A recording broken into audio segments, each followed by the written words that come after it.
Hello and welcome to Sutro Sidetalk episode 155. I'm your host, Kamran Shushtar, and with me is James Seelig.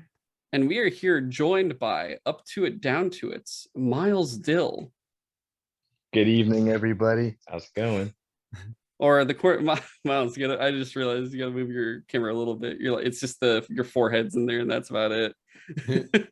There you go. All right, sorry. I was at my desk. No worries. All right. We are back again. We were really gone, I guess, in terms of our episodes, but we haven't actually recorded for a couple weeks because I was in Denver actually with our Miles right here with a few other people, and we had a good little reunion, mountain climbing, going to places called Meow Wolf, which I don't even know how to explain to people, to be honest. But yeah, you told me to just look it up, and like you couldn't describe it to me, and I was like, okay, that sounds interesting. Yeah, Miles, I couldn't find the words for how to describe Meow Wolf. I couldn't really figure it out. Oh, dude, it's an art show. It's a gallery. Just an insane. All right, it's an insane gallery though. It's like a very interesting one. Very creative. Very creative. Like I would say it's one of those things where the art really wasn't to my taste, but the presentation was so good that it only until I had like been in there for hours was I like, oh, that wasn't really stuff I liked, but like, it had my interest the whole time. So That's definitely cool. props to him.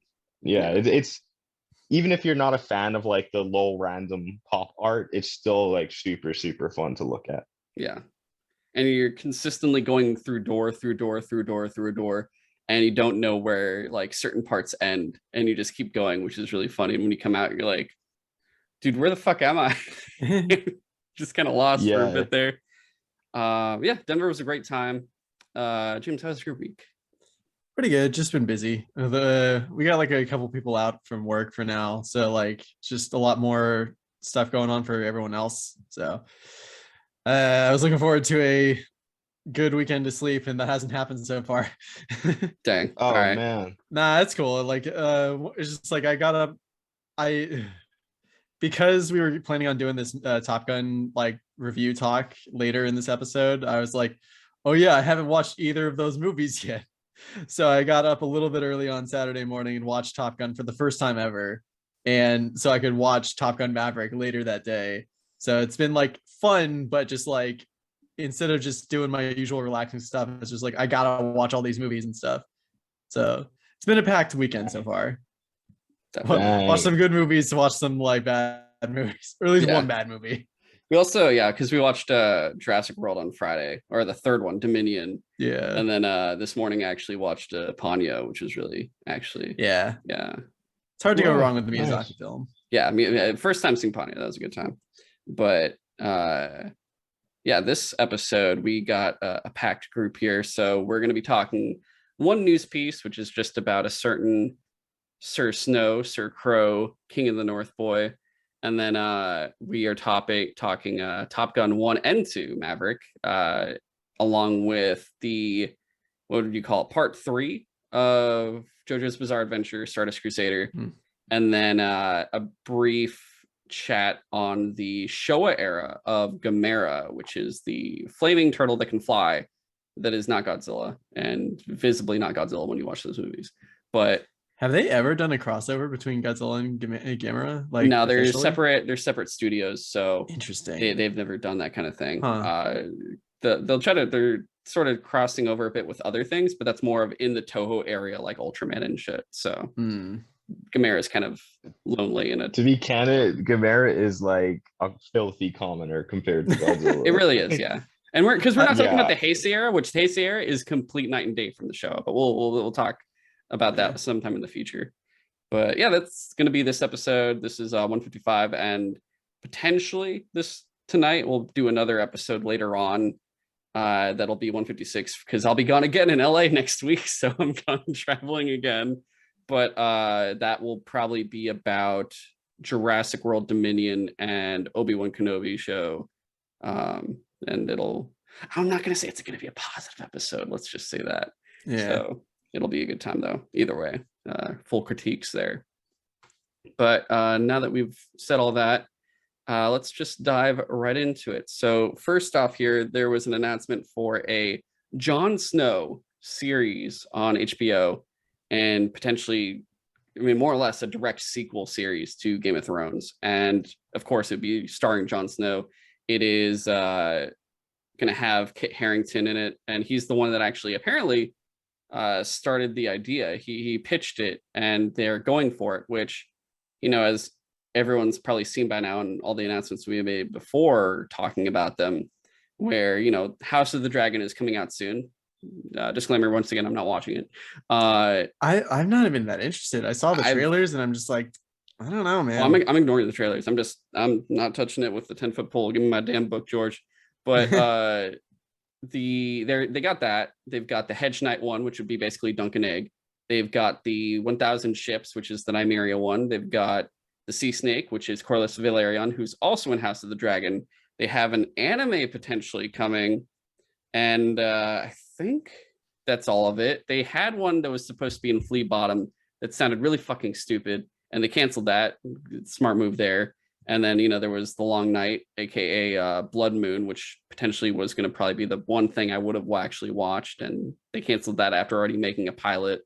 So I think that's everything they've been working on. But now there's this Jon Snow one that apparently has been getting worked on for a while, and it was just the only one that was actually kept under wraps. But George Railroad Martin himself will be involved in it.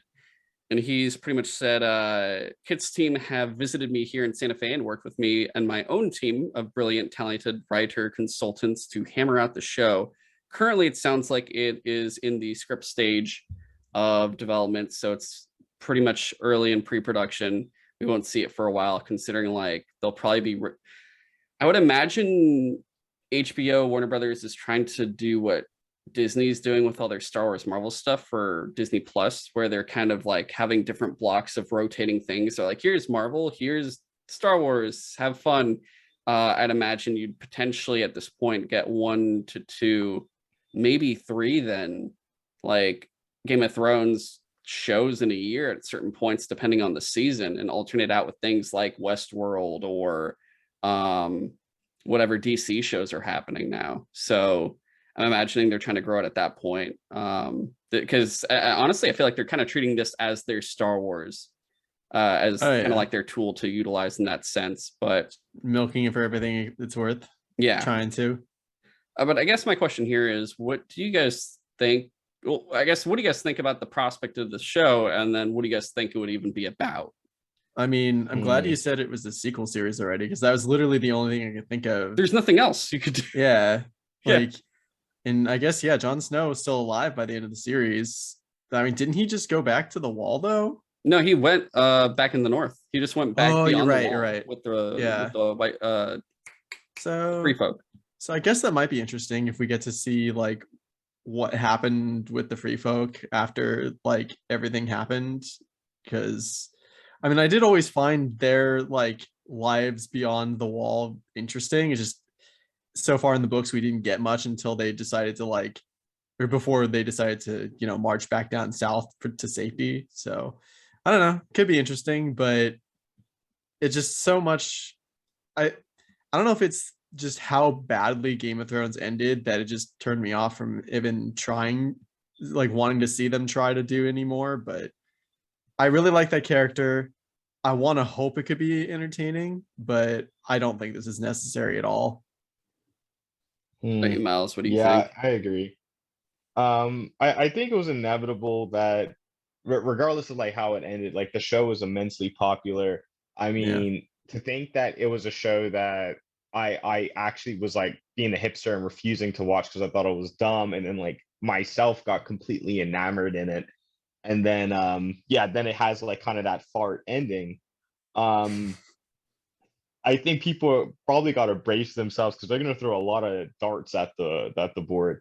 I'm sure they're going to try every single type of medium in every single type of way to see if they can make another profitable show. Just it's just too enticing for any sort of studio to resist, especially who owns HBO? Is that Warner Bros? Warner Brothers. Yeah. Well, now Discovery Warner Brothers, pretty much. Discovery Warner. Right, yeah, Discovery Warner Brothers. Those execs are definitely going to keep. It's kind of like Aliens. No matter or Terminator. No matter how many bad movies they make, they just think that they have a hit somewhere.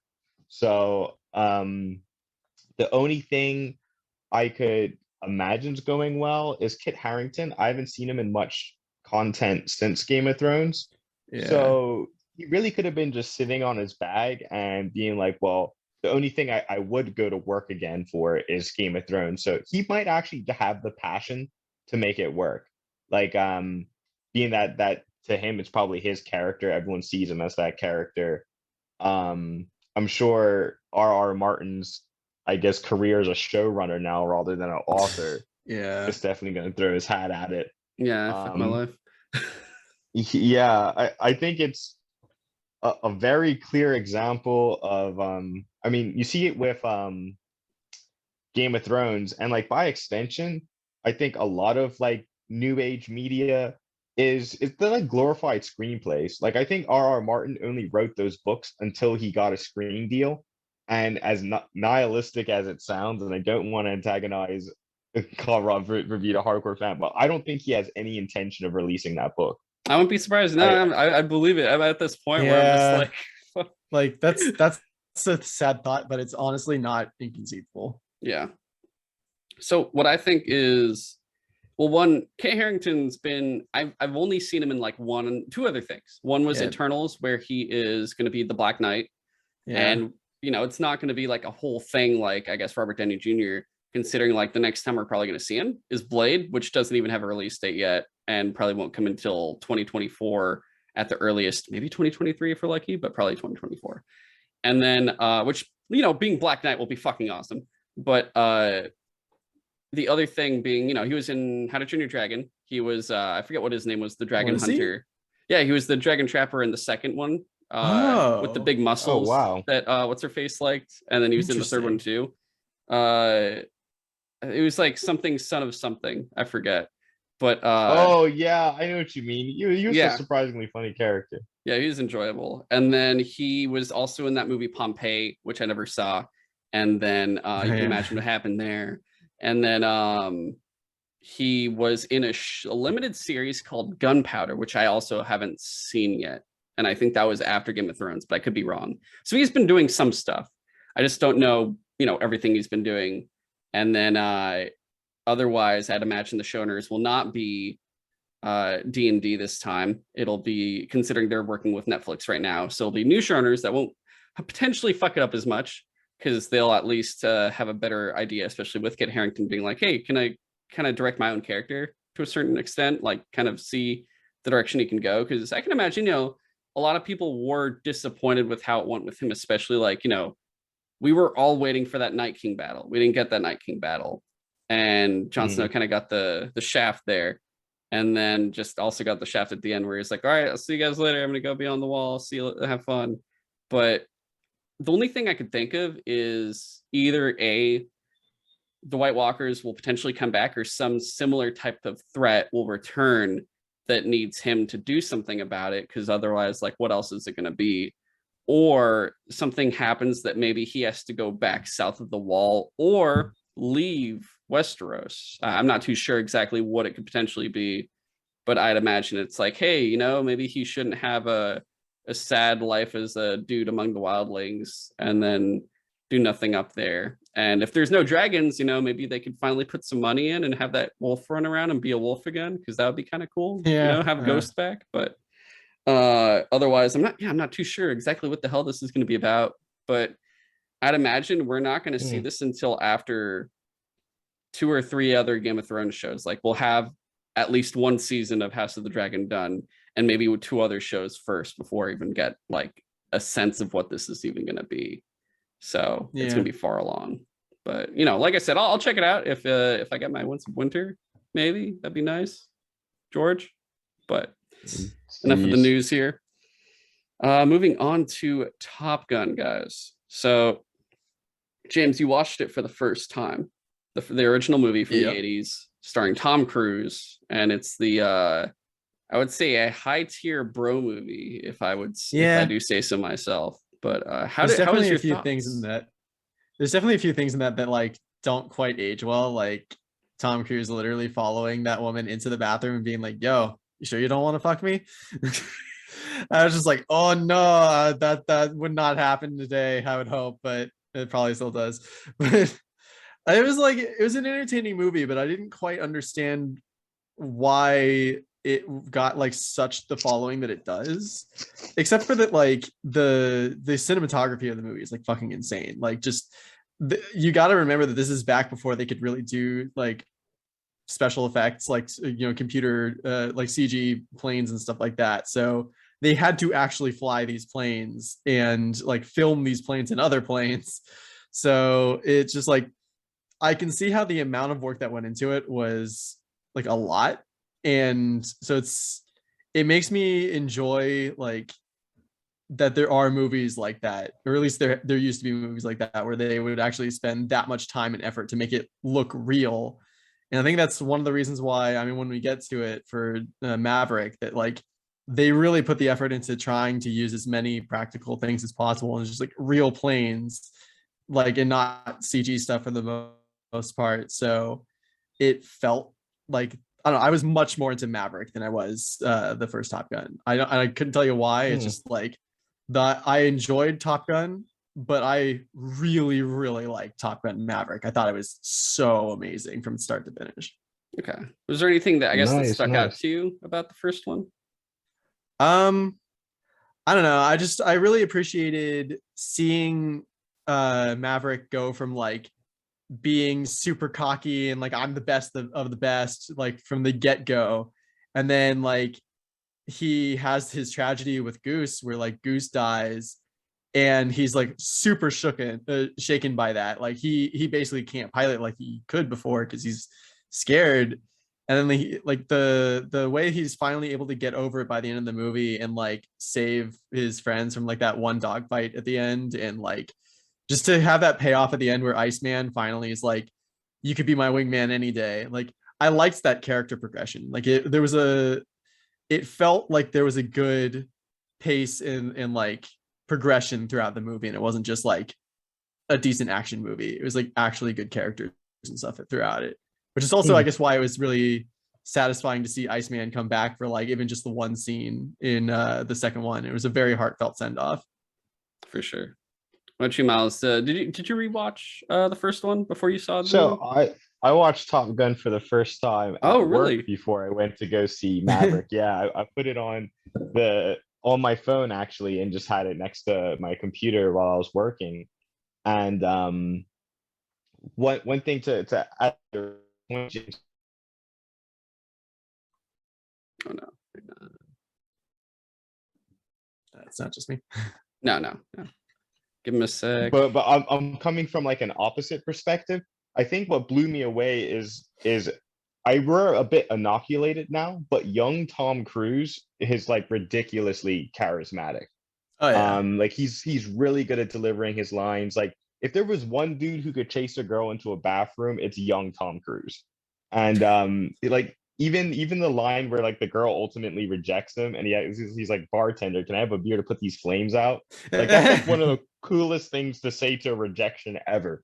Um, I really enjoyed in the same way, like there's a lot of like archetypes that we get from 80s action movies, like Arnold Schwarzenegger's like soldier archetype from Predator and Commando, and then like Rambo and stuff. Like I think Maverick in the first Top Gun is like set the bar for the hotshot character. I think all the hotshot characters, even down to like stuff like Kung Fury, even though Oh my that's like a god. riff off Cobra and stuff, like anyone who tries to do like an 80s cool guy is like kind of riffing Maverick now. Well, yeah, like that's kind of what they've always been doing. I could see that. That type of loose cannon type guy, yeah. Wild card. Yeah, like I don't think there was a character that did that type of character better until maybe like Will Smith in Bad Boys was like the Yeah. next time you had a character that was kind of cool like that. Um, and yeah, the cinematography insane that they filmed this like all analog. And another thing I liked too was the Top Gun series, like one and two, and especially like the first one, they never ever overextend themselves. Like they don't try to concoct a political scenario to make a Yeah. enemy. They just say it's the enemy, and they have MiGs, and then you just kind of left to your own devices. They don't go overly into his backstory or nothing. They just keep it like it's planes and they're training, and there's a lot of like rivalry between all these pilots. So I thought it was like really well done in terms of like a technical project. And then conversely, what I liked the most about Maverick was in everyone's been trying to do the nostalgic legacy sequel, like so many different ways, so many different fictions, from games to books to movies. So I thought it was really refreshing because it was the first one I can think of that just nailed it. Like just it Oh was yeah. better than the original. It's not like they threw the original in the garbage and tried to reinvent it. Like they just knew like that you came here to see planes, Tom Cruise, and a story about like getting over yourself, Yeah. which I think was pretty gnarly. Yeah, like when me and my brother left the theater, we literally were both saying like this is one of the best sequels we've seen, like maybe ever. Because like Yeah. we were so worried that like, the first Top Gun came out like 30 years ago or something like that. Like maybe more at this point. I honestly I'm so bad at math, but and I could look it up. But the I when I first heard they were gonna do a sequel to Top Gun, I was like, really? After this much time? Like that's definitely gonna be a cash grab. It's gonna be not important, not necessary, and it's gonna be a waste of time. And I went to go see it because everyone was raving about it, and I was just like, no, that absolutely was like maybe you could maybe argue that it wasn't necessary to make a sequel to Top Gun, but it was absolutely worth your time and just like Mhm. fun. And like you said, it does the first like everything the first one does, but just better. And it doesn't like throw the old one in the trash. It's just like it acknowledges everything that happened in it and builds on it. And it's just I thought Mhm. it was really, really well done and like a worthy sequel to a maybe not one of my favorite movies of all time, but like I can see why so many people like it. And like it's cool that it seems clear to me that Tom Cruise and everyone involved in Maverick they cared about making this a good movie and they succeeded. Yeah. Yeah. Yeah. I do think that's a really good point, James. That's what struck me the most was like you can tell these guys were like, this movie can't be bad. If we're gonna dig this out of the grave, we Yeah. got to make it worth it. And yeah, so far they did.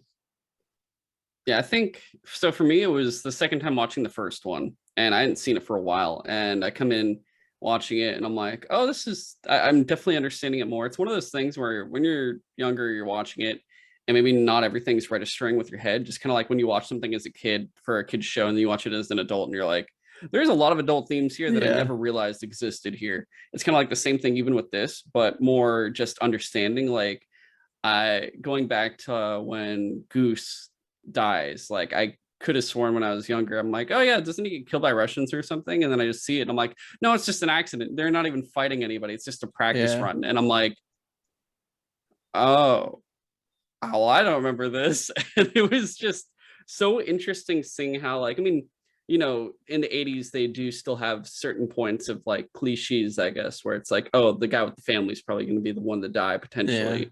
And that happens with Goose. But they are able to create pretty iconic moments with the movie where they can bring it back subtly or present it as a big standpoint of a flashback or PTSD in certain aspects for the sequel and really make it like highly effective. And also just going through it too, just watching how everything goes of just, yeah, there's the misogyny in it. There's like just the bro pilots that are just like, yo, dude, like I don't trust you, you're loose cannon, and like all the stuff with Maverick where his father was in Vietnam and he went like MIA, like they don't know what happened to him.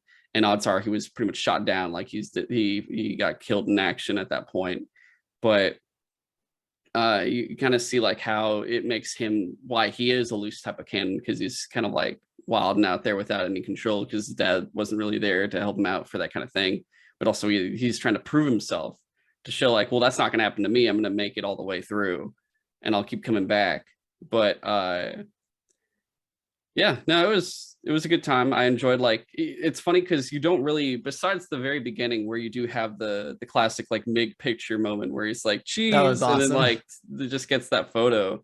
You don't really get enemies until the end, and when it happens, it's like, hey guys, there's a thing happening, go run and do it, and you're like, oh shit, okay, and it just happens. Where in the 80s that happens a lot, and later on with a lot of movies they just kind of do that where they're like, hey, conflict out of nowhere, go deal with it, and it kind of just happens. Where I guess going into Top Gun 2, we get to a point where it's instead like, here's the mission, you're going to spend pretty much majority of this film preparing for it, it's just preparation Because for it's this like one nearly mission. impossible. Yeah.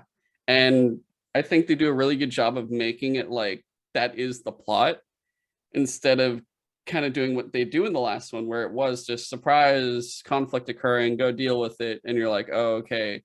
But you get all, like I said before, you get all these different callbacks. You get the big thing, which is the moment in the bar where Rooster Great plays on the Balls of piano. Fire. Yeah. And they reenact that point, and Maverick gets the flashbacks and he's just like, oh fuck, I You can't could do see this. he's still haunted by Yeah, what yeah. happened with Goose. He hasn't gotten over it, and it's haunting him, and it's haunting him even more now that it's like, hey, good, guess what, your son might be the next one to go Yeah. too. Speaking of, like, Miles Teller, like, I don't know if it's just the mustache, but that was such perfect casting because he looks so close to Goose. It is crazy. Yeah, They really did a good yeah. job with it, and I love that I they're just like, mustache, we just need the mustache. Yeah. We're just I think Miles Teller had a pretty hot career before like Fantastic Four came out, and Yeah. he like got a reputation for being really difficult to work with. Whether or not that was warranted or not, who knows. So one thing I liked about Miles Teller's performance is, I guess Tom Cruise must have really picked him out, like, hey, you're the guy for this role, and this could put you back on the map. So yeah, he really gave like a very effort driven performance, even though he didn't really have to. It's one of those instances where I would say, like, in Top Gun, overacting really works because it presents itself very melodramatically without you kind of perceiving it, because it's not like a fantasy like Star Wars or something, but it's still a very like romanticized depiction of being in the Air Force and such like that. And the thing I like about it is they give you all the cool stuff and they take all the bad stuff out of it. And especially like something in today's like politically sensitive climate, even more so than the 80s, I thought it was very clever of them to like just continue with that. Like, you don't really know who the enemy is, you can guess, you can like make assumptions, but yeah. it's all not that relevant at all. Like, they didn't try to introduce a villain, they didn't try to, I guess, make like a betrayal or something like that. So I thought that was very clever of them. Just the restraint. And then another thing too I thought was kind of cool was, whoever budgeted this film did an excellent job.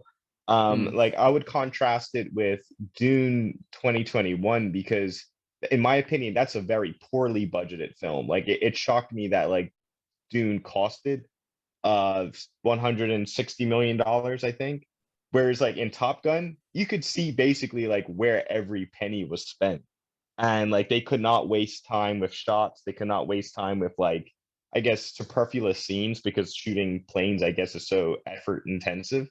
So yeah, it really paid off with a very like tight script, very very tight sets. Like none of the sets kind of blew me away, but they do a good job. Like, they don't overly try to like impress you with how cool the Air Force base is. Like, Tom Cruise's home is dope, but they don't really spend that much time there.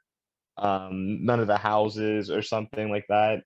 So like the fact that you could focus on these really charismatic characters, and then like the sense of nostalgia is they almost make these characters like even more big in your mind than they are. Like, Iceman's not that, I guess, engaging in the first one. Like, he's like the rival guy, but he doesn't really speak that much. He's just more of the In guy that's like, I contrast, don't trust you, you're gonna fuck this up Yeah. somehow, until the end. yeah, Yeah. I love how by the like Maverick, he is like the commander of an entire fleet. yeah. And so, but when you see his appearance, I was like, Iceman, like, like, could you have said that about like the first one? And also the supporting cast, like, say one thing I loved is it wasn't say like the Star Wars methodology where they were really like, you will love these new characters, even, and then when people didn't, they like kept like doubling down on it. I thought it was great that like the new characters were superfluous except for Miles Teller's character, but but they're extremely likable. Yeah. Like Bob was dope. It was Damn just Bob, yeah. What's your like call sign? that Bob? inversion. Yeah, they Yeah, just call me Yeah, Bob. he worked and out then well. like I like how the female pilot was just another pilot. It wasn't I like think they Phoenix. had the whole like Phoenix, yeah. Phoenix. They didn't have any of the girl gotta prove herself type of Yeah. stuff. Like I can run All with of the big dogs. they even had the arrogant dude Hangman, and his helmet was Yeah. even missing a couple letters because there's like the game Hangman. And it's like, oh, he leaves you. I just love that they're like, yeah, he leaves you hanging. Like you're just you're Yeah. probably gonna die. He's like, well, I want to win and I want to survive. Sorry. And, like Fanboy and the other one. Yeah, those guys that weren't as important, but yeah, no, they're very visible. And I think like one of the things that killed me was when they returned back, when they're coming back on that like broken down I think it was an F-16 F-14. F-14. They stole. I love that they like they Yeah, run that up was to awesome. they run up to the like airfield that just got blown up, and I love like Rooster's just like, no, this can't be your plan. He's like, that's all we got. And they just walk in it'll work. and steal a jet. They do. They would walk in. Everyone's just like, I don't fucking know, dude. But the fact that he's still like the whole thing in the first movie, and he gets in trouble for it. Requests to do flyby, and they're like, "No, you can't do a fucking flyby," and he does it anyway. And they're just like, Yeah. "You're in trouble now." But in this one, he doesn't even mention it. That's how. What I like is when there's fan service, and then there's just like more of a subtle tribute to something. Yeah. And sometimes fan service can be cool, but other times it's just blatantly in your face. And instead of rating it on its quality, you're rating it on its nostalgic value to you. And then you actually look and you're like, oh wait, this fucking sucks. And this, on the other hand, does it in such a good tribute where they don't even mention it. You just see him do the flyby coming back. Yeah, you gotta laugh out of me because I was like, ha, he buzzed the tower again. Yeah, and if you know, you know, but if you don't know, then you're just kind of like, okay, that was the thing. Like it's nothing to you, but it worked really well where, yeah, you just don't feel like it's forced. Dude, it's like just more of his personality than anything. The reference that got me throughout the movie was like a few times throughout the movie when Maverick was like looking for like direction and stuff, he would do the line from the first movie, talk to me, Goose. And there was one time where Rooster says like, talk to me, Dad. And I literally was like, oh my God, that's so good. I don't know why, but that plays so well for me. Yeah, that was really cool. I think like I was talking to some really like cynical critics about it. Like I was really looking for bad opinions of it. And a lot of critics do raise a really good point of the movie, like I said before, isn't all that complex. Like the characters don't have like crazy arcs or anything like that. But I think it's a really good example. Say if you contrast it to like James Cameron's Avatar, where production value and like competence can make a good movie. Like you don't have to have a groundbreaking plot or like crazy characters or a wild twist. If you just have like really good actors, really good characters, and then a simple story, good CGI and stuff, like that tracks. Yeah, that tracks. Like, I enjoyed that they didn't get too hung up on the I guess Goose's death redemption kind of arc.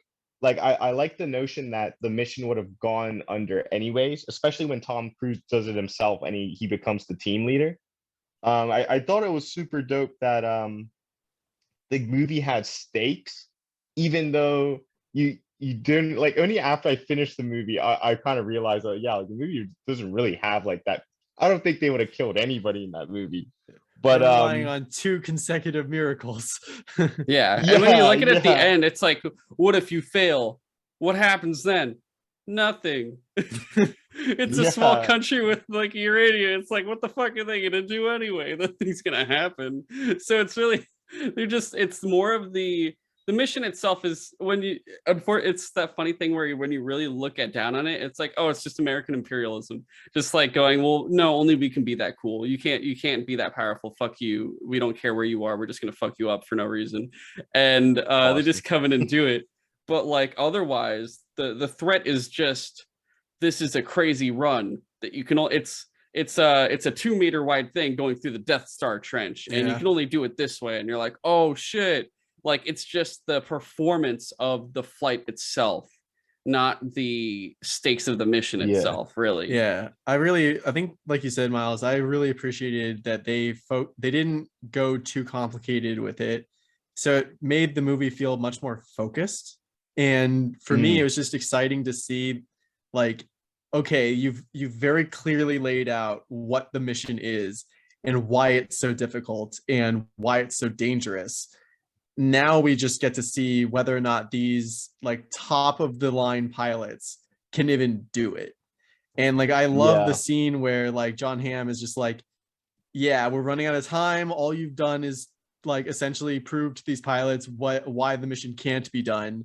So I'm taking over now. And then like before he leaves, Tom Cruise like steals a Oh, yeah. weapon or steals a jet and shows them how you could do it even faster than he was telling them to do it. And they're just like, oh shit, it can be done. Like that was fucking cool. Yeah, very much Yeah. so. I do love that they're prepared to be like, yeah, just fuck it, just let them die. Just have them send them in, and then once they get it done, they'll just probably die, and that's it. And you're like, oh, okay, Yeah. cool. But yeah, it was interesting the way they pull it off, and the fact that like, you know, there's so many fucking SAMs that they have to deal with to the Dude, point where that shot when they get over the second mountain and like they hit the Sam like targeting airspace, and you just see like the missiles crisscrossing over the, like they do that like really high up aerial shot and you see all the missiles flying across the air. It was so like, dude, there's so many shots in this movie where I was just like, holy shit, that's fucking cool. yeah. Have you guys played any of the Ace Combat games? No. I actually have only played Blazing Angels Squadrons of World War II. Wow. Well, if you guys get a chance, there is the Top Gun DLC they released for Ace Combat 7. And one thing I liked about watching the movie is very clearly you get like the stuff, because you play the game, there's a lot of cool stuff in the movie that like obviously the movie really influenced the video games. And there's a mission in that where it's the same thing where there's like a SAM sites all up on these mountains, and the problem is you don't get like special weapons.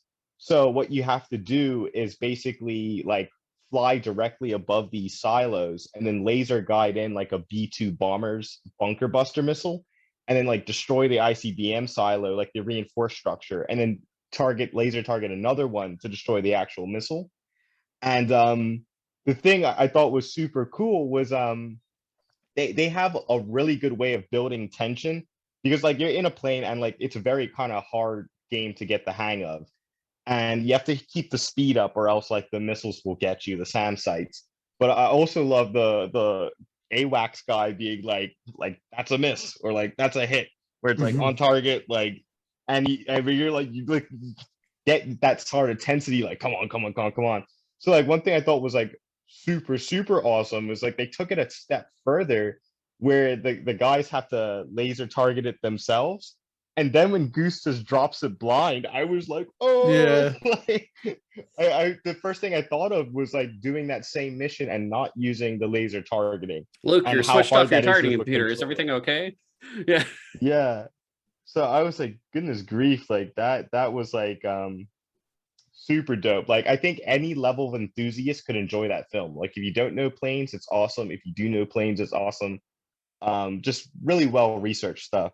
And even though I referenced the video game, like the video game uses like real life data and such like that to influence its decisions as well. Definitely. And I will say too, like respect to Tom Cruise for this film, because like what you could say whatever you will, I guess, about Tom Cruise and everything else, but like when it comes to acting and just working on these on films in general, whether it's this or like Mission Impossible and other stuff he's done, like the man goes all out. Like he goes full on, like I want to do my own Yeah. stunts. I want to like break boundaries. I would almost say like in terms of like, you know, James Cameron's directing prowess of what he's willing to do to make his film happen, of how many, like how much of a bar he's willing to raise, how many things he's willing to break through. I would say Tom Cruise is that equivalent in acting, just because like it's not Mhm. often you'll find someone that really, like, he pretty much is insisting on doing his own stunts, like where, you know, a lot of times they'll just be like, no, no, no, you're not doing this. And you see all these actors on Instagram being like, look, it's me and my stunt double on pretty much everything. And he's just like, no, I need to do this myself. And like, you know, one of the only other people you get that from is like Jackie Chan and whatnot. Yeah. But Yeah. the fact that he actually flew jets in this film, and so did other people, and like the fact that they actually really did pull this off. It wasn't just like, yeah, you know, we just watched kind of the Navy fly around a bit. It was just like, no, there was full intent here, and they pulled this shit off. And it's not like fake cockpit shit or anything. Like this is all just real shit, and it's just highly respectable that they actually pulled that off. And I'm really Mhm. happy they did that, which is just another thing of why the movie is so high on quality in terms of what it accomplishes. Which I will say, you know, this year is a hard year to compete in so far. I think like I would right now currently rank it as like my number 4 movie this year, just because like it's just right under the Northman, just because of how much I like the Northman and what it did and everything everywhere all at once. And, you know, Batman's Batman. But otherwise, like in potentially most other years, this would be much higher. Like it did phenomenally in what it wanted to get done. And as a sequel, yeah, as you Mhm. guys said before, it really pulled it off where I felt it's very rare you get a sequel that's better than the original. That doesn't usually happen that often, I would say. Yeah. Yeah. I think another thing too is I love the fact that the music was pretty good. Like they really kept like the same beats. Like the Top Gun theme's awesome, and I like that they didn't replace it. And they Yeah. used it like a lot more liberally than the first movie, because I guess they knew like, hey, this is a really good theme song, and it's likely the only place people are gonna hear it. So every time I heard that like bell chime and then like the melody comes in, Yeah. I was like, oh yes. Like whereas I feel like any other movie, it would have gotten obnoxious if they would have used the same musical cue over and over again. Yeah. You're like, I haven't Um, heard this for 30 years. And you're like, oh shit. to be a critic, I could imagine that like if this movie's love spell doesn't work on you, the movie could be very, very bad. Like say if you don't like Tom Cruise's acting, or if you don't like if you're someone who finds your pattern recognition finds their overuse of that musical chime annoying. Or you just don't I like definitely jets. see, yeah, it's very much a movie that relies on a really good illusion, but it keeps that illusion, I think, very well. Even on like the rewatch, I didn't feel like it aged or anything hit different. Like I still liked it all the same. Um, the movie really just feel like a Disney ride, kind of. Like if there was a U.S. You're military like, welcome to Disney Space ride. Mountain. You're like, oh shit. Yeah. Yeah. And then in terms of like US propaganda, to be candid, like you're gonna make a movie about fighter jets, 9 times out of 10, it's gonna be like the US. And I think everyone was on board with the first one. Like if the first one's a propaganda movie, so like if you're gonna see Top Gun 2 and be like, oh, American propaganda, like you're already walking into the bar and Yeah. striking your head. So that was like pretty forgivable too. And then to be honest, as a foreigner, I actually like that subgenre of movie. I think they're really funny. Oh, like just like Um, kind of recruitment movies and stuff. oh yeah, I love them because like I think what's hysterical is the U.S. military might have more screen time than the Transformers do in Transformers 2. Like I wouldn't be they actually show shocked like that. Yeah. yeah, they show a lot of army guys in that movie. Well, I liked it. I thought it was cool. So Top Gun, I think, was just like an extension of a subgenre that, to be honest, I thought it was kind of gone. Like they didn't really make blatant recruitment movies like that anymore. Now it's kind of left up to video games. Yeah, it kind of died off the way of the Western almost, in that Mm. sense, I would say. But I guess last couple things for me, one was just having Jennifer Connelly in this. I was not expecting, because she's not the same female supporting lead as the last movie, and in this one she's implied as like, yeah, she's just a past flame of his that happens like after the first movie takes place, and she has her own kid and everything else. But it was just it was fun seeing her come to this, just because like if you watched Labyrinth and other stuff, like you're like, oh my god, Jennifer Connelly, she was like the 80s crush for a lot of people, and just seeing her here and you're just like, oh my god, it's Jennifer Connelly.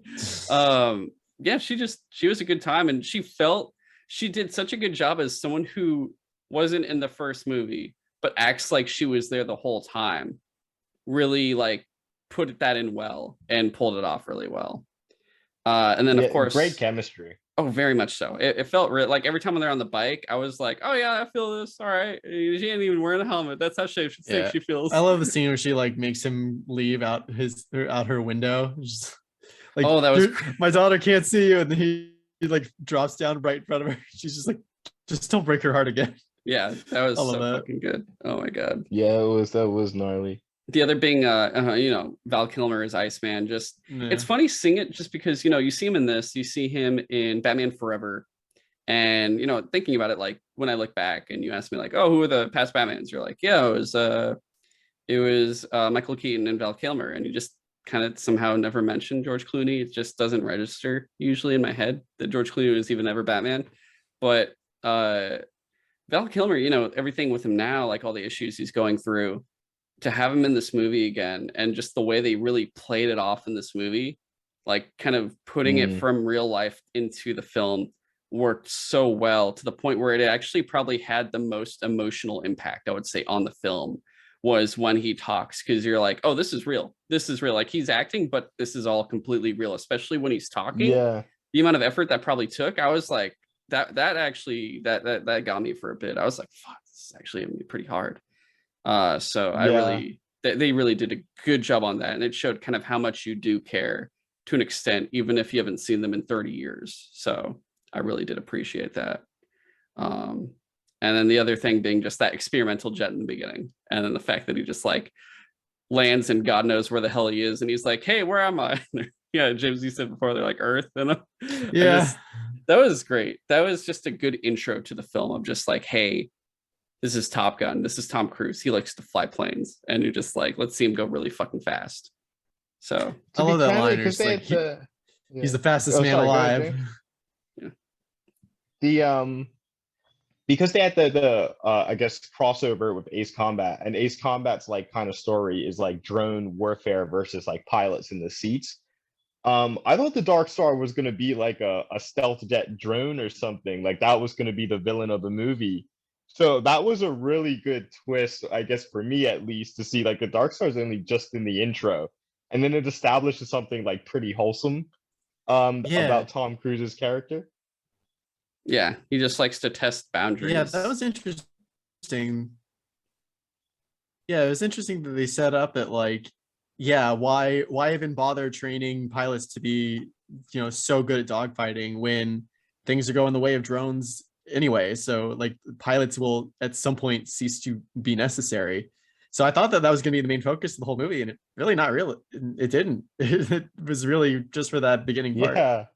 Yeah, and it had Ed Harris too, even saying it to him like, "Yo, you guys are going to be dinosaurs soon. Like you're a dying breed, Maverick. Yeah, we like robots that can just kill people, and we don't have to care about the repercussions of just killing who the fuck we want. They don't need to sleep or eat or take a piss. Yeah, God, I fucking hate drones personally. But anyway, yeah, it's like a whole thing there, which I also appreciated having Ed Harris in there, as if you're new like older films and stuff when he was younger, he was in a lot of war films, a lot of stuff like that, everything from The Rock to I can't even name them all, but he's like always the guy that's like, I'm the general, I'm the admiral, I'm the guy in charge, and I always enjoy that with him. He's always great for that type of role. A great typecast. Yeah, he's an awesome typecast type of guy. Yeah. I think I don't know much about the behind the scenes, but I'm sure Tom Cruise might have picked like the majority of this cast based on like in industry friends he had. Because it really just seemed like all the actors were really happy to be there as well. Oh yeah, Like John Hamm as well. Yeah. yeah, even the that's what I'm saying where it feels like almost like melodrama, like overacting, but even still yeah, I just fell hook, line, and sinker for all the characters. I do wish some of them were in the movie for longer. Like, I wish, yeah, like, Ed Harris's character got to have like a fu, like, yeah, and we did the mission without drones, like, but even still, like that's just wishful thinking. Like, I would rather the mix we have than them have tried to add too much stuff. Yeah. And to be honest, they got material for a sequel now. Like, I would go see a third one. I mean, what do they got? They got only like 2 Mission Impossible movies left or something like that. So I wouldn't be shocked if they went that route too for this. But also like, yeah, you had other characters like Hondo, who was his assistant throughout the whole thing, kind of like the guy that helped him out through it all, from testing that first plane, the first like jet, to just helping him train the other fighters. And then like I think John Hamm's character was Cyclone, and then you had Warlock, which was the other admiral that was there always with him. It was just Oh like, yeah, Maverick, take it easy, dude. Like, you're gonna I piss him did off like how more. they were ex-pilots too when it showed everyone's call sign. Yeah, And then also I loved how it like showed them as if they were in like an earlier movie where you're like, of course, it's Cyclops and Warlock. Like, I know those guys. yeah, it was Just great like though. just random new dudes. Definitely. And I guess my final thing for you guys, final question: if given the opportunity to ever be in that situation, what would your call sign be? Oh, huh. Yeah, I can tell you right now, mine would just definitely be kaiju. So that would be mine personally. That's a good one. Yeah, I might have to think about that. I don't know. To be honest, what I thought was really funny about Ace Combat 7 is I had gone by the moniker Count before that game came out, and then there was a guy, like a character, and I was like, that guy's cool. And then his call sign was Count, and I was like, whoa.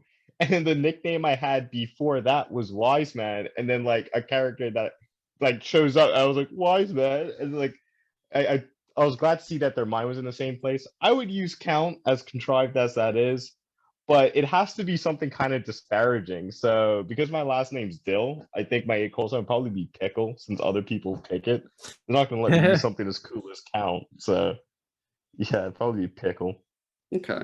Yeah, off the top of my head, the only two things that I can think of that might make sense for me are like one of my favorite heroes is Spider-Man. So maybe my call sign would be like Parker, which is also like kind of a joke that like I fucking hate parking. And I know it's like different. It's like a jets versus I crashed cars, the jet. Yeah, you're just like, just come but down like to the carrier. kind of like how they called Hangman because it's like a play off of like, oh, he just leaves you out to dry, like he leaves you hanging. So maybe that could be a joke. The only other thing is like I go to the gym like all the fucking time, so maybe like gym rat or something. Okay. That was like the only two things. Yeah, dumbbell. That'd work. Yeah. Yeah. Which I will say really fast. I think honestly, out of all that generation of pilots, I'm pretty sure Hangman was probably the best one in terms of just skill. I know Rooster was supposed to be the big pick, but no, Hangman was easily probably the one that was like, I love that at the end of the movie when he saves them at the end and he's just like, "You're looking good, Hangman." "I am good, Rooster." It's so fucking good. I'm a big fan of like they didn't have the obvious like Hangman gets humbled or something like that, where they didn't like kill him off spitefully. Like he just stays Hangman doing Hangman stuff the whole movie. But like by the end, you just like him. He did have that one moment where like he didn't get picked for the active like duty roles. And so like he went over to Rooster and like kind of shook his hand and was like, "Give him hell, like Rooster." Like so he had like a nice moment like that, but he still definitely is like a cocky dude. Yeah, you definitely get that sense of Maverick Iceman with those two by the end of it when they get out of the cockpits. Like you do feel that easily right there. So that was really good. For sure. Like I definitely like I would watch gosh, what was Goose's son's call sign? Rooster. Rooster? Rooster, yeah. I would watch a Rooster Hangman Top Gun spin-off. I really would. Dude, yeah, that'd be pretty good. I'd see that. Yeah, I think it'd be a good time, honestly. But I guess moving on, it was a great movie, honestly. You guys, if you haven't seen it, go check it out. If you're waiting, I assume it'll be on Paramount Plus at a certain point. But because the whole thing is Tom Cruise, he also fought for this to be in theaters. He was like, I'm not putting this on fucking streaming day one. Like, you got to go into the big screen and see this, which I saw in Dolby Cinema. So superb with the fucking Dolby Atmos speakers everywhere. It was amazing sound. I can imagine, especially with the jets. It was so pure.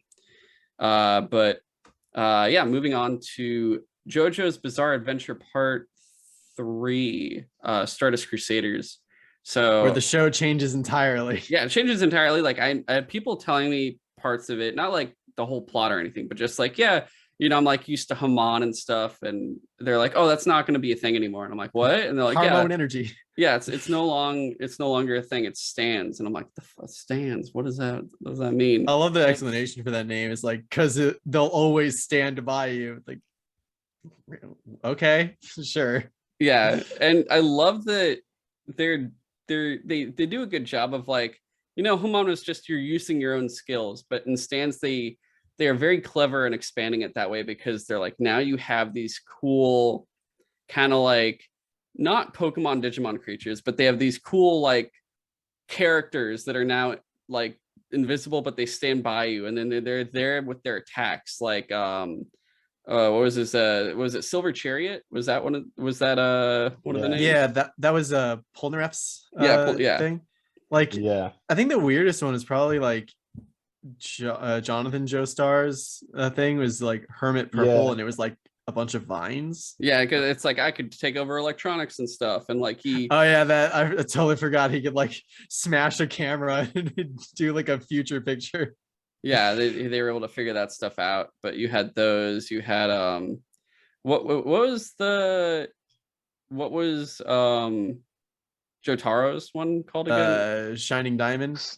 No, wait. Star Platinum. Star Platinum, and he's like, and I was like, oh my god. Aura. Like, I didn't get it. One of my friends kept telling me, he's like, well, one, you're gonna get like what they call JoJo brain rot, and two, you're going to notice like a lot of the stuff that he once sent me like here's like JoJo stuff without context. Dude, so many memes out of this show at this point. And I'm like, I don't understand any of this, once again out of context. And then I start watching the show and I'm like, what the fuck? Like, I have dude, the scene with Kakyoin is just like tonguing a cherry. That's what I was just like, what? Why is this happening? Yeah, you're like, why is he tonguing this cherry? It's so random. But that show does such a good job of just having like the actual like, oh, here's your monster of the week, here's your guy that you have to fight who has a different power. Remember when the dude had the magnet power and he made like Jonathan and Abdal like grind on each other because they were like magnetically attracted? Yeah. Oh god, that was funny. That was. I gotta say, JoJo is like up there with Metal Gear for just like raw creativity. Like it's stuff that you truly cannot predict what's gonna happen next, no matter how cynical or well versed you are as a like consumer. I think that's one thing I liked about all of them, and I think like the Curveball season 3 or part 3 really gives is like the show is not opposed to completely changing everything, even though like the overarching story stays the same. And also I like the notion of like the generational one. Like Jotaro's a really good like I love Joseph the most, and I was happy he was in this one, but I really enjoyed the fact that like that's the thing, I couldn't predict that Jotaro was going to be that type of character. Like he's such a dick. Really... I love when he talks to his mom. He's like, "Shut up, bitch." She's like, "Oh." I just love how he's like, yeah, this like delinquent high school kid, where he's like, where like he's like talking to the guy before it beats off, and he's like, I fucking hate when my mom tells me to stop playing video games. And just like the flashback, and he's like flipping her off playing games. Dude, I don't understand his hat. Like his hat just blends into his hair at some point. Yeah, like that's the other thing too, is like if it's aesthetics, if it's a joke, like I can't remember the writer's name, but I just love the fact that like nothing will stop him from doing what he wants to do. Like Yeah. it just blatantly just you just don't know what's gonna happen. Like as soon as I saw his hat, yeah, like you're like, what the hell? Like it's something that no other character has. Like it's not like a stylistic thing. It's just like his hat. He's But got I like think the movie one huge explains it chain better. coming off his collar. Yeah, like it's like in a school uniform, but not like. Yeah. But then again, like he's the guy who can wear what he wants to school. Like he's just that Yeah. guy. And then somehow, like, yeah, by the end of that story arc when he's fighting Dio, like that was intense and insane. You're actually just like, damn, I Yeah, want to see Jotaro like fuck this guy up. Yeah, and it's I like I wish.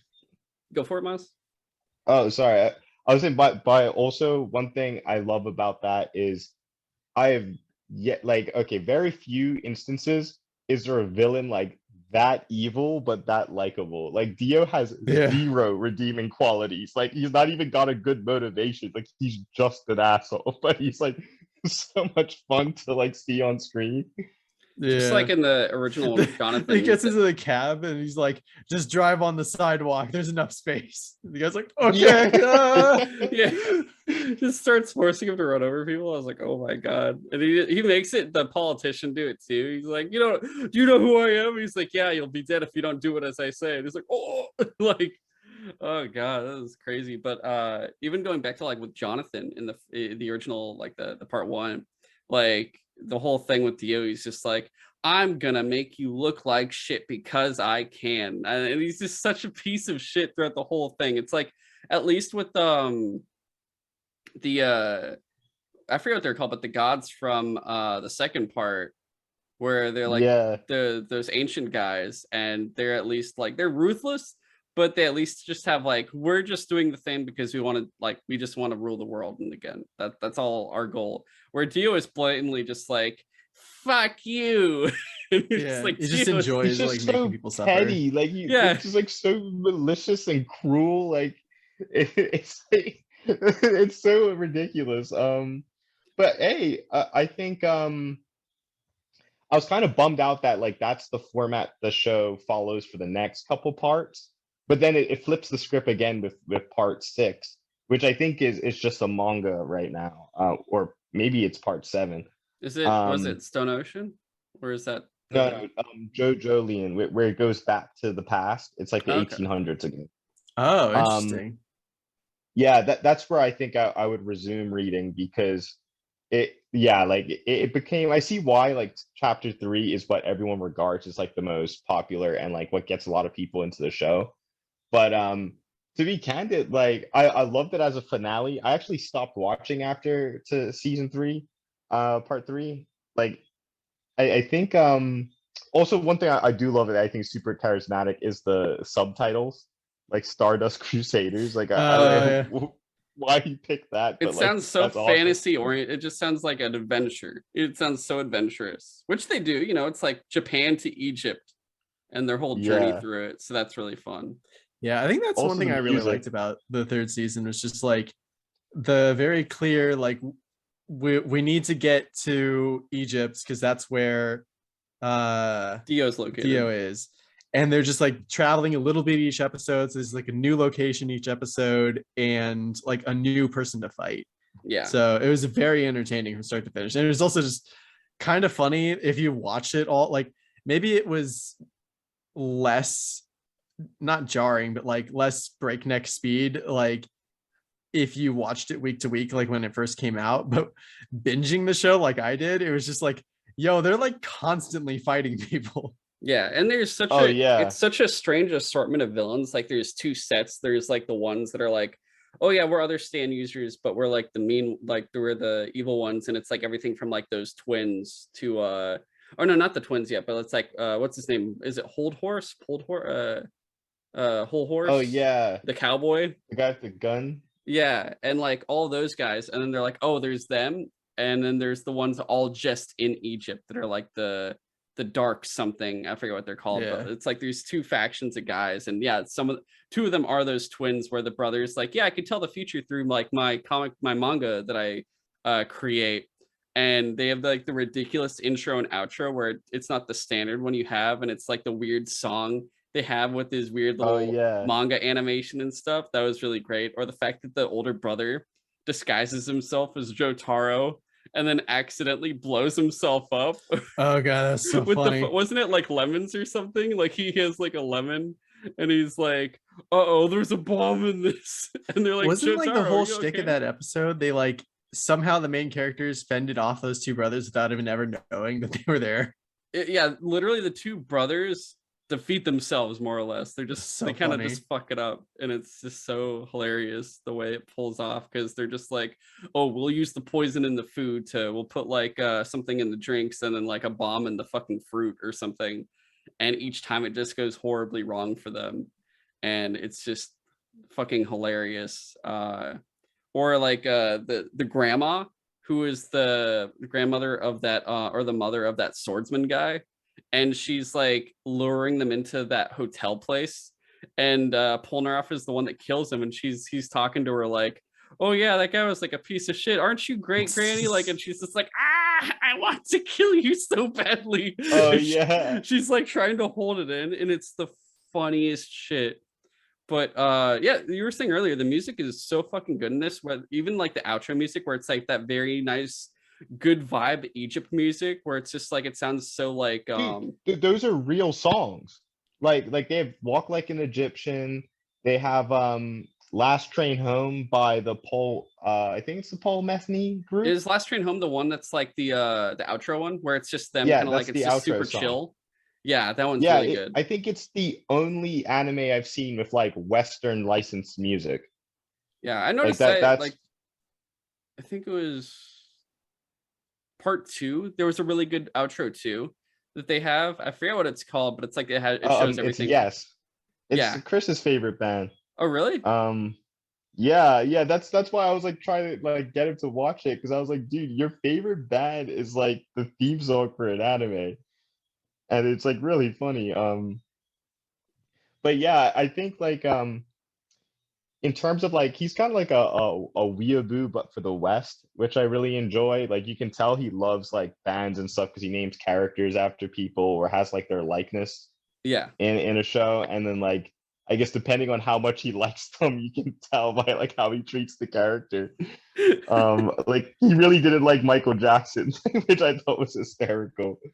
But yeah, it's a man. I genuinely think it left a huge impression on me just with like how creative you can be. Like I would have never thought a show set in the 80s would cover so many different topics and like points of comedy as well as action. And then the show gets like shockingly dramatic at times. I Even though people hate chapter 2, like I know the JoJo community thinks 2's the worst chapter, but that was my favorite one. Really? So yeah, That's interesting because I enjoyed love that one a lot. Joseph. Yeah, Joe, just run away. Like Yeah. it's so Now it's time good. for the Joe Star special. Run. Or the fact that he The always thing- says what they're gonna say before they say it, and then they get really pissed off at him. Dude, I love it. It's like the next thing you're what gonna say is I this. think it is What?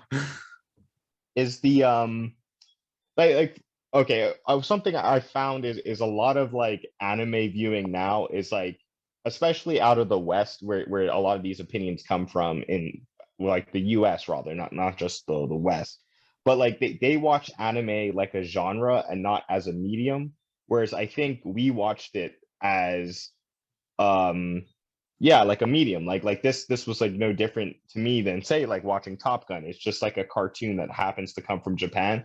So like that's why I think chapter 2 was my favorite. Whereas I think the reason the JoJo fan base doesn't like it is because it becomes like a stereotypical shonen, like that format of show in chapter 3.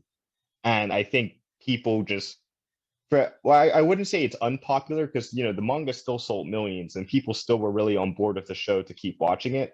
But yeah, like there's even sentiment like people are like, oh, skip chapter 1 and 2 and just start at 3, which like Interesting. blows my mind that Yeah. people would do that. Yeah, I mean, I guess I could see just because it's literally so different after season 3 that like you could start there, but it's just like season 1 and 2 are still so entertaining that it just feels like such a missed opportunity or just like such a waste to not watch them because they're still super fun. Very much so. There's like 3 big manga slash animes that I encourage people to watch because JoJo's actually the last out of this lineage, but like the grandpappy one that is just if you want like something just as funny as in like a show that you like, just have no idea what's going to happen next is Fist of the North Star. And I knew it's you were like, gonna say that. Yeah. yeah, it's like really serious, but that inspired everyone. You are like already dead. Yeah, all the statuesque people, and then like even the characters look the same. Like Jonathan looks like Kenshiro. Oh, you're right, he Joseph looks does, like huh? yeah, I can't remember. I think the guy's name's Suki. I can't remember the guy who looks like Jesus, but like he looks just like Joseph. And also like instead of stands, they have like these ridiculous martial arts. Like there's like slapstick moves where you have like no idea what's gonna this move does to somebody. Like there's a one point where like this guy's like, I'm got you with this technique, and he's like, I'm gonna count down and you're gonna die. And then Kenshiro's like, well, do the countdown then. And he does the countdown, and the guy who does the technique explodes. Like it's just so out of left field. You're just like, of course, right? No one can get Kenshiro. And the other one's Baki. And I only watched those 2 because of JoJo. I liked it so much that people recommended them. But yeah, like you could almost call it a subgenre where it's like hyper masculine slapstick Honestly, yeah, anime slash manga. just super workout, bro. Like it just like fit times because it just feels like at this point I see so many weird like videos that is a combo of like, yo, I go to the gym, yo, here's a JoJo reference while I'm at the gym, and I'm like, oh my god, okay, I see how these things are all lining up with each other at this point.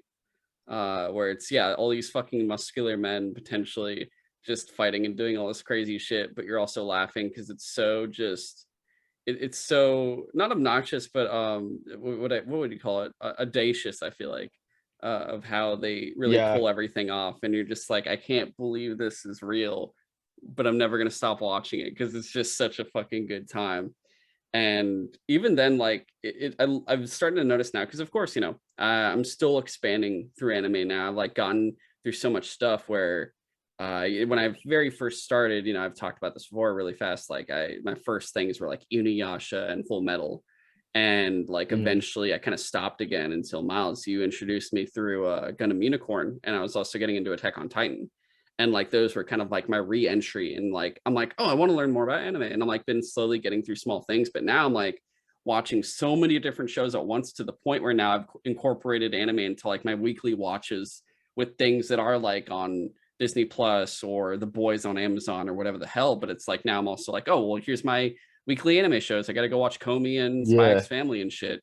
And it's just so interesting how it's become part of just my routine and rotation, and having different genres within anime now, because it's like one of those things where I'm like, oh, what kind of things do you like? Do you like Disney's animation? Do you like DreamWorks stuff? Do you just like anime? And it used to be like that for yeah, me. Whereas now I'm like, I look at anime and like, dude, that's just like that's a animation style. Now it's like, well, do you like slice of life? Do you like mechs? Do you like fucking muscle yeah, men? Do you like all this other shit? And I'm like, oh, okay, this is much more diverse and wide than I ever anticipated, where there's some things that are too crazy for me, where I'm like, I don't know about this because it's just kind of weird and yeah, there's kids and so, I don't want this. It's too questionable. But like there's other things to just really expand on me.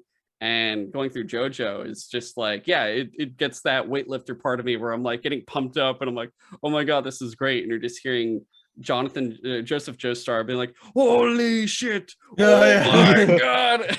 It's so funny. Like, I don't know why that would be the only English lines that the Japanese voice actor says.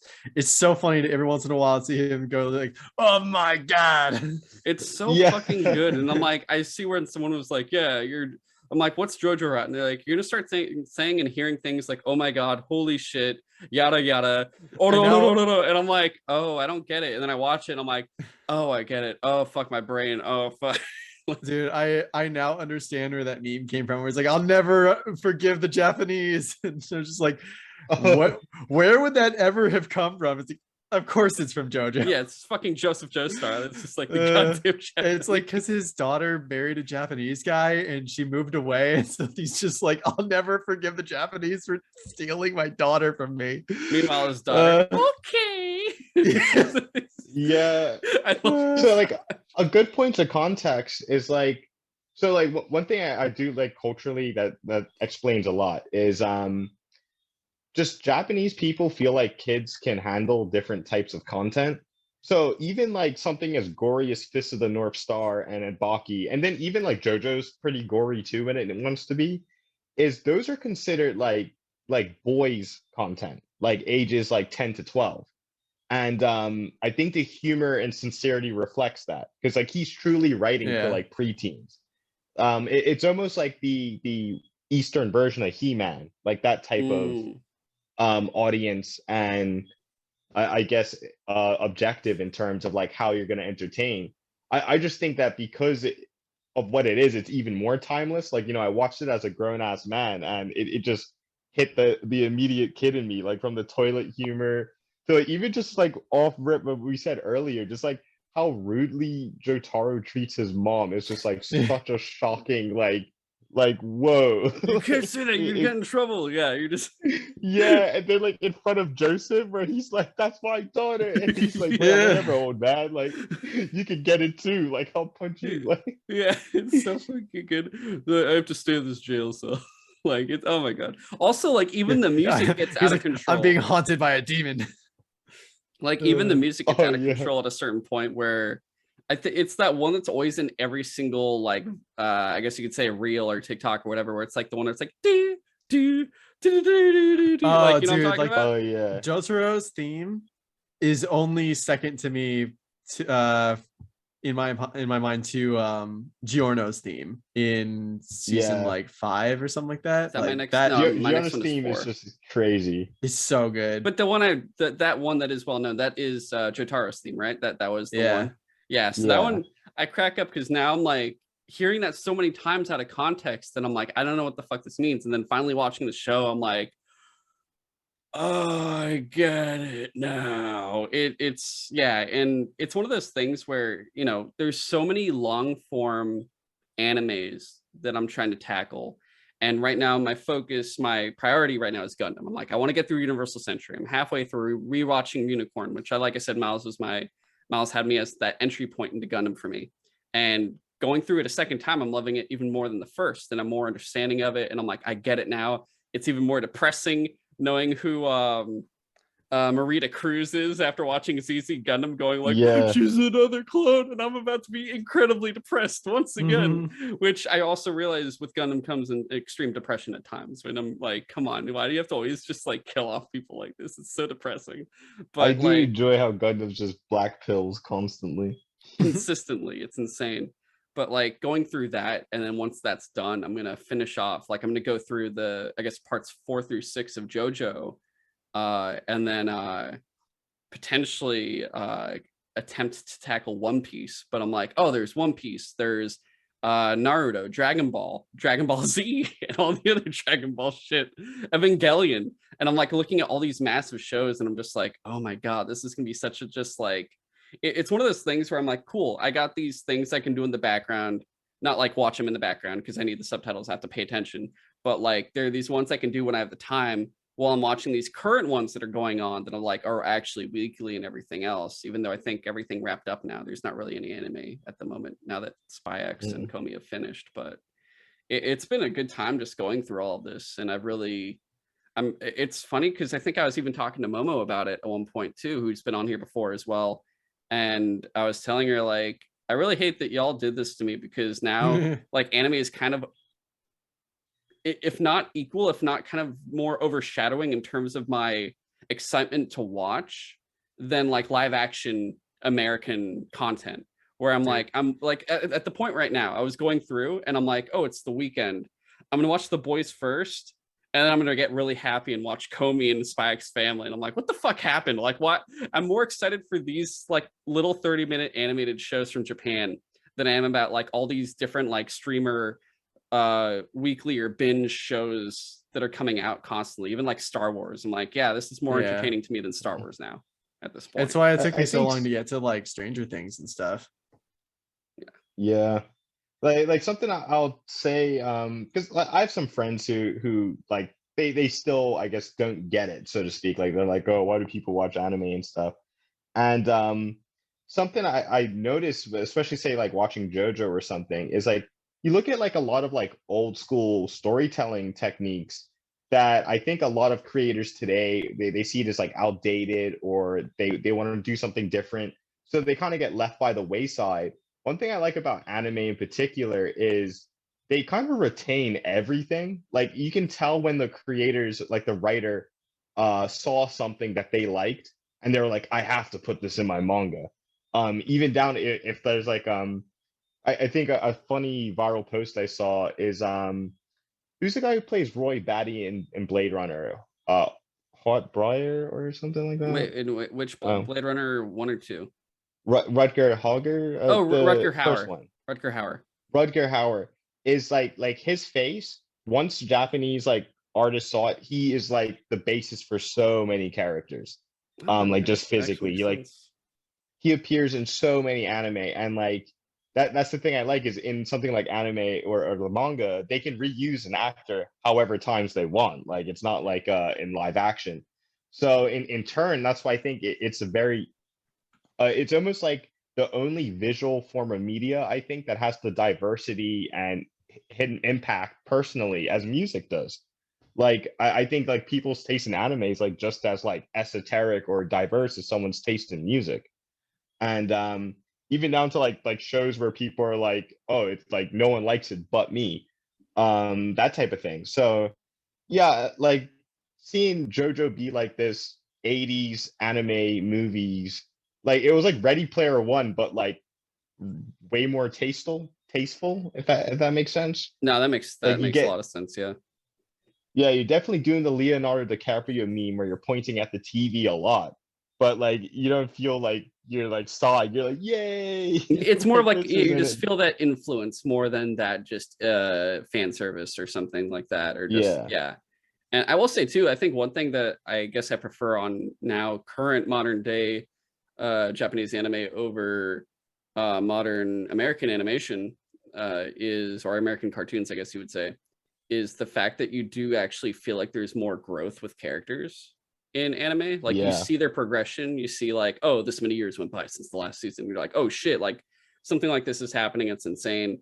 Whether it's you see the progress through like I guess things like Dragon Ball or One Piece or Full Metal, and you watch characters literally get taller and grow and everything else. Where it's like in American cartoons, you don't really get that. They have the same outfit, the same time, and they feel like they're the same age for like 20 years or something. Apart from maybe yeah, like things like Young Justice and Justice League, more like I guess the animated DC stuff where you're like, oh my god, this is actually insanely good. But uh, I guess that's like the reason why it's becoming so interesting to me now. But yeah, JoJo's a good time, and I can't wait to watch the rest of it. And then finishing out one last thing, we talked about before in terms of like we always do like a monster movie Thursday every week, and we watch all these movies. One thing we've been doing was watching all the which I've talked previously about all the different Godzilla eras again, but we've been going through Gamera right now, which is from a different company from Toho, actually called Daiso, and they kind of came in like 10 years after Godzilla, and we're like, hey, what if we did our own monster, and it's a flaming turtle that flies, and his name is Gamera, and he's friends with all the kids, and you're like, all right, yeah, I'll check it out. And Miles, we pretty much watched almost every single mhm, Showa era film, and we're currently in the Heisei era, which is night and day with it. But watching the Showa era one, it felt very like, felt like it missed the point of Godzilla, where at least with the original Godzilla movie, it was very much about, anti-nuclear power and all that kind of stuff. But in all the yeah, films, there's always a clear storyline with the humans, and there are usually adults. There are kids in it, but they don't like make the kid the main character because they know how ridiculous it gets. So it's like usually a crazy, it gets into a crazy plot, but it still really works because it's like Yeah. all these adults doing something, whether it's like aliens invading or there's a smog monster or something like that. The And only time I can think of where the kid was like really I guess, sort of important to the plot, besides the ones where like Minya was a thing, was like when Jet Jaguar was a thing. Yeah, It was and like that that worked one really well. kid. Yeah, The and kid even got then, decked though. yeah, the kid gets the shit kicked out of him by fucking two older men from a town called Seatopia underwater, Oh yeah. and they're just like, yeah, we're gonna keep beating the shit out of you guys, and everyone just keeps beating the shit out of each other that entire movie. But like when you get to Gamera, they're like solely like, hey, look, it's a kid. The kid's the main character, and he also has a friend that's a giant turtle that always tries to save him, and it just feels so random with a lot of the shit that happens in it. Like I think there's these alien ladies at one point. Miles, correct me if I'm wrong. Remember those alien ladies that come in and This they're is like, the Showa ones we're talking about, right? yeah, and they're like, we're gonna eat you guys. Yeah. We want your brains so we can learn human knowledge or something. And then the monsters just look so like they feel like they're lacking the creativity that the Godzilla villains had, except for maybe Yeah. one of except for like two of them, where like they just kind of look like weird, just like this is four-legged villain and it has face that looks weird and he just might shoot laser from head, and you're like, okay, thanks Barugon. I'll stick to Baragon instead of Barugon personally, but there's like two monsters that were actually somewhat interesting, which was Gaio, which was like a weird triangle pterodactyl that looked really funny.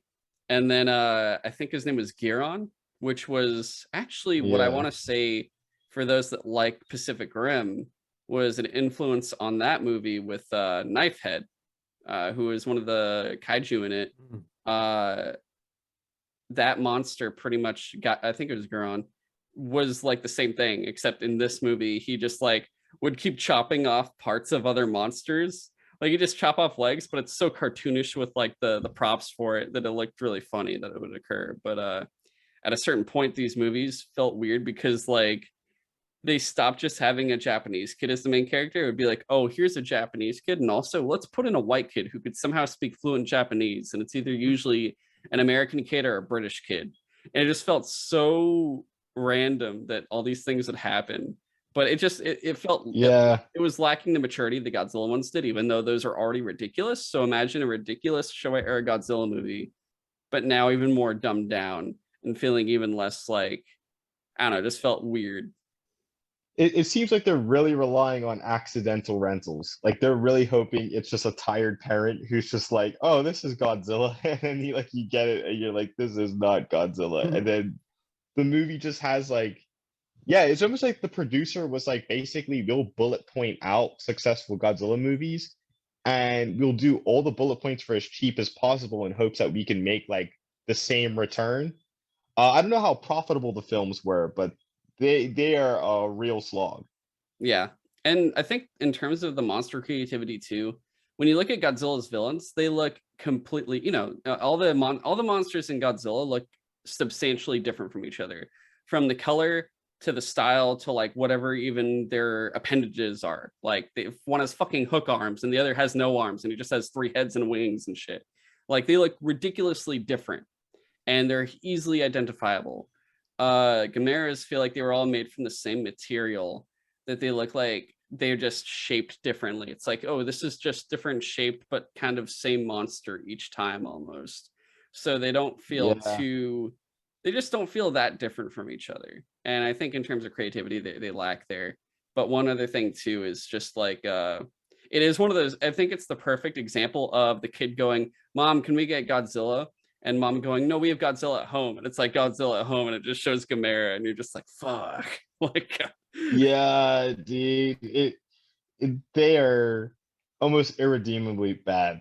yeah, I can't say they have much charm to them. If you're just like cataloging, like if you're just like raw dog, just I have to see these movies just to say I've seen them, then sure. But I can't recommend those Showa era Gamera movies to anyone. yeah. And even with it all, like it's one of those, it's funny too, because like you look at the original Godzilla film and it's standalone, like it's very much like, oh, this is a film. You could watch it on its own. It's very much important. I look at the first Gamera movie and I'm like, I remember nothing important of this.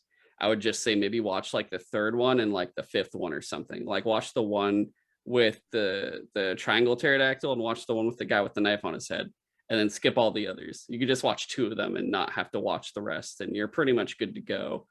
I think even one of them has just the B-roll from the other 3 movies making up 15 minutes of the movie, and I'm like, Yeah, what are you doing? Why are we watching this again? But one last thing for it was like, the reason Gamera came back was they did a big Gamera collection with Arrow Video, kind of like the Godzilla Criterion collection for the Showa era. And I'm like, I've never seen a Gamera movie. Should I get this? And all these kaiju people online on Twitter, on Instagram are like, oh, if you're a fan of Godzilla, you're a fan of kaiju and stuff, you got to get the Gamera movies. Like, just get the collection. It's going to be worth it. And I'm like, okay.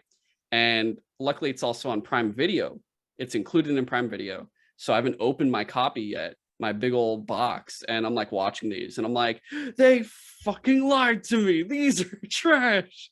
So I'm very much like, I'm going to sell this. And I will say, like I said, we're not finished with it, but we've been watching the Heisei era, which is substantially night and day better. There's only like 3 of them. And I'm like, I'll just buy this little, they have like a separate portion where they're like, you could buy either the giant collection for a shit ton, or you could buy just the Showa era or the Heisei era. And I'm like, cool, I'll just get the Heisei era, because that's actually the only good one. The campiness and ridiculousness in the Showa isn't worth it, especially when you already have Godzilla existing with like 15 movies you can choose from. So that's our, I guess. I can't, like, one thing that the Heisei era, I can understand like someone being contrarian and being like, I like Gamera more than Godzilla. Like that with the Heisei films, the quality is so good, and like what they choose to focus on and do differently than like Godzilla films, I could definitely see that and be like, okay, yeah, you could be a Gamera fanboy, but the Showa ones, I'm like, okay, you're just gaslighting me. That is just gaslighting. They're just that bad. They feel like slogs at a certain point, even though they're pretty short.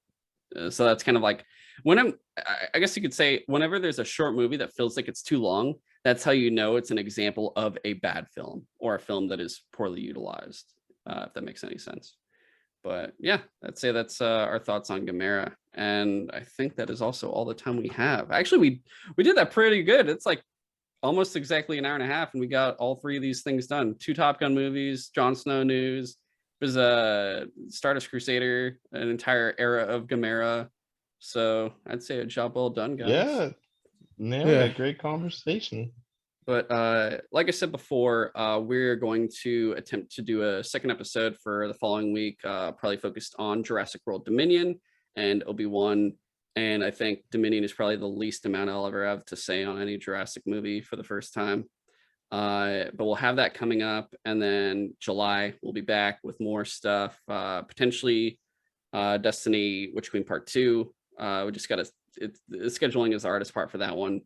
And then we've got other things like the Lightyear movie, still have to watch that, but we'll have Stranger Things season 4, and I feel like we had something else. Oh, potentially Momo. I'm gonna talk to Momo because we have Comey and Spike's family now to talk about, and potentially Ranking of Kings and some other stuff like that. So plenty of anime, shows, movies, all that kind of stuff, and maybe some games. I don't know, because it's just it's been a little hard lately to do that part, but we'll see what happens. Well, if you guys ever decide to relive Top Gun and play Ace Combat, hit me up. Of course, Miles, definitely. Yeah. And if you guys haven't checked out our newest episode from Miles and I, from Up to It, Down to It, we talk about surgeries and injuries, and that's a good one. That was episode 10, I believe. That was more recent, so check that out too. Otherwise, was a good episode. It was a good episode. And then, of course, you guys can write into Sutro Sidetalk at sutrosidetalk@gmail.com. You guys can send us feedback, comments, any questions you want us to read on the show, and subscribe on whatever platform you're listening on, whether it's Apple Podcasts, iTunes, same thing really, but YouTube, all that kind of stuff. If it is Apple Podcast, give us a 5-star review. If it is Spotify, if you can rate it, and if it's YouTube, like and subscribe. All those things help us out a little bit. And yeah, check us out on Instagram, Twitter, TikTok. I know I keep talking about TikTok. July, I think it'll happen. I know I keep saying that, but I think I'm feeling really good about July. I'll start having content for it then. And because I just got to edit some little clips for everybody to throw out there, but we'll get it out there for sure. Otherwise, Miles, where can people find you? You guys can find me mainly on Twitter on the handle the count of S, or you can find me on Instagram at MilesWCD. And on both platforms, I answer questions, upload drawings, and usually give an opinion here or there. All right. And you can follow James on Twitter at InvaderJim124, same with Instagram. And you can follow me on Twitter at GoGoComzilla and Instagram at Killashush. Everything is all in the show notes there if you want any links to anything. So feel free to utilize all of that.